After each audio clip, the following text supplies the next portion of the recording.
ចាសួស្តីបងប្អូនអរគ្នាសម្រាប់ម៉ោង8កន្លះលេខយើងអត់ចូលទេម៉ោង9កន្លះយើងបាន57 58 50គុតលេខបុកត្រង់ចា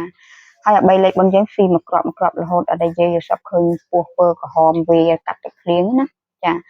ហើយកូនសិស្សមានអន់ចិត្តនិយាយនឹងអា23អត់ឥឡូវនេះម៉ោង10កន្លះហ្នឹងវាម៉ោង23លេខម៉ូតូនិយាយឃើញថាវាលេខវាស្រាលមានកូនសិស្សខ្លះនិយាយគិតថាកូនសិស្សខ្លះអត់ចោលទេតែកូនសិស្សខ្លះចោលហើយនិយាយកូនសិស្សខ្លះអាចថាអន់ចិត្តនិយាយផងក៏មិនដឹងចាហើយយើងបានចូលខ្ទង់អូហាមួយគ្រាប់ចាហើយអា3លេខ4យើងស៊ីមួយគ្រាប់ទៀតហើយនិយាយឲ្យ857វាមក957ណាមិញណាចាអញ្ចឹងវាស៊ីមួយគ្រាប់ទៀតហើយអាលេខដែលដើរមួយគ្រាប់ចឹងលេខល្ងាចវាអាចសង្ឃឹមខ្ពស់ណាចាអាមួយហ្នឹងចា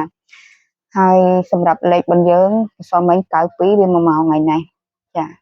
ហើយអា33នោះវាទៅចូល3លេខវិញចា02យើងបានចូលនៅប៉ុស្តិ៍គេប៉ុស្តិ៍ហ្នឹងគឺមានកូនសិស្សគាត់លេងណាចាអាបន្ទាប់ពីប៉ុស្តិ៍ហូមានកូនសិស្សគាត់លេងចាអញ្ចឹងមានកូនសិស្សគាត់ចូលហើយយាយគាត់ចូលរួមត្រេកអរហើយសម្រាប់23នេះបើកូនសិស្សណាដែលគាត់នៅតែតាមយាយក៏ត្រេកអរចាបើកូនសិស្សដែលគាត់យកពាក្យនិយាយទៅថាអត់សូវធ្ងន់ចាអាចគាត់ដកចេញអានឹងក៏មានការខឹងអន់ចិត្តអីចាយាយឃើញមិនយាយប្រាប់តាមហ្នឹងយាយតែងតែប្រាប់កូនសិស្សហើយថាយាយឃើញពេលវេលាមួយណាយាយប្រាប់តាមហ្នឹងយាយឃើញវារបៀបបែបម៉េចយាយប្រាប់ទៅតាមហ្នឹងចាហើយយាយឃើញប៉ុស្តិ៍មួយណាក៏យាយប្រាប់ទៅតាមហ្នឹងដែរចាអាហ្នឹងក៏យាយប្រាប់ទៅតាមនៅអ្វីដែលយាយឃើញចាហើយសម្រាប់10 50គុតគឺយាយនៅតែស្រឡាញ់ចាកូនសិស្សលេងតិចតួចផងណាចាហើយប៉ុស្តិ៍ដែលយាយស្រឡាញ់ច្រើនក្នុងថ្ងៃហ្នឹង CD ណាចាគឺយាយស្រឡាញ់ច្រើនចាសម្រាប់ខ្ទង់ខ្សែរបស់យើងក្នុងថ្ងៃហ្នឹងគឺអត់តន់ដើរបានមកគ្រាប់ទេចាម៉ោងក្រោយគឺយាយជឿជាក់ថាវានឹងដើរចាហើយខ្ទង់ខ្សែនេះគឺខ្សែ3ខ្សែ4នេះគឺយាយនៅតែស្រឡាញ់ខ្ពស់សង្ឃឹមថាថ្ងៃហ្នឹងគឺវាប្រកបជានឹងមានការចាញ់ចាសម្រាប់លេខលេខម៉ូតូ23វាមករួចហើយអញ្ចឹង61កូនសិស្សលេខបន្តិចបន្តួចចឹងណាចាហើយសម្រាប់02កូនសិស្សចង់លេងមិនទៀតគឺយ៉ាងណាគឺលេងតាមនឹងចង់ចាអញ្ចឹងលេខ4យើងក៏នៅតែដូចដើមសម្រាប់លេខ4យើងចាជូនពរបងប្អូនកូនសិស្សទាំងអស់គ្នាមានលេខមានជ័យសម្រាប់ម៉ោងបន្តទៀតផងដែរសម្រាប់អ្នកដែលលេងម៉ោង9កន្លះលាបចូលខ្លាំងចាគាត់ថាហេងខ្លាំងព្រោះ5មកឡើង3គ្រាប់ហើយមក50គុតលេខបុកត្រង់ទៀតចា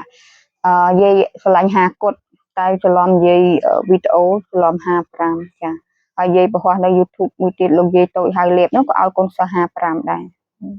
ហើយថាមាត់ក្បត់ចិត្តណាចាយាយថាឆ្លាញ់50គុតទេឆ្លាញ់50គុតខ្លាំងច្រឡំតែ55ហៅ55រហូតឲ្យអានោះទៅ55កូនសិស្សដែរចាអញ្ចឹងយាយជូនពរនៅម៉ោងបន្តសម្រាប់អ្នកលេងនៅម៉ោងបន្តទៀតជូនពរហេងលេបជ័យក្នុងថ្ងៃហ្នឹង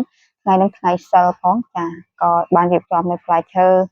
សម្រាប់ថ្វាយដល់ផ្លូវក្នុងហើយផ្លូវក្នុងក៏បានផ្ដល់លេបជ័យឲ្យសម្រាប់កូនសិស្សទាំងអស់គ្នាតាំងពីព្រឹកមកផងដែរចាហើយសម្រាប់អ្នកដែលលេង3លេខបើគាត់អ្នកដែលគាត់បកកែលេងគឺអាចនឹងចូលហើយចាបើយាយសម្រាប់យាយអត់សូវចេះទេចា3លេខគឺអត់សូវចេះលេងទេចាគាត់អ៊ុសខ្ទង់អ៊ុសមិនអីគាត់ហ្នឹងគឺយាយអត់សូវចេះទេតែកូនសិស្សខ្លះគាត់យកលេខ4យាយទៅគាត់យកទៅរៀបចំមិនគាត់ទេគឺគាត់បកកែចាយាយសរសើរតាមចំណុចនេះហេងនៅមកបន្តអរគុណ